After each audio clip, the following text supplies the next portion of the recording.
So, I decided to make my very first diorama. And well, it turns out making a tiny battlefield is a lot harder than I thought. I mean, how difficult could this be?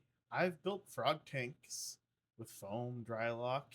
It was easy, so naturally I thought, how hard can a diorama be? Turns out, it's quite the struggle. This was a whole new level of pain. Planning, layering, making sure everything fits. Yeah, way harder than I expected.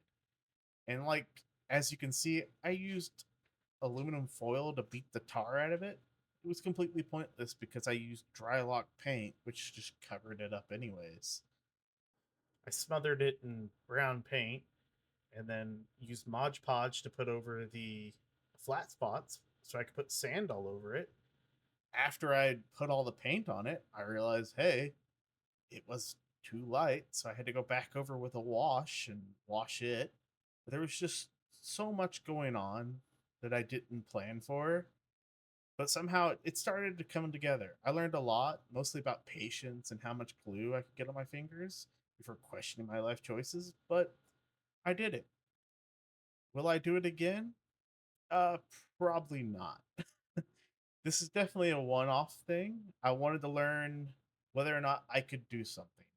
And that's really what the message to come out of this is try something new, whether you think you can do it or not.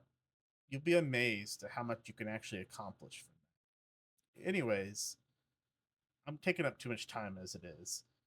Here's the final results. Thanks for watching, and I'll see you in the next one.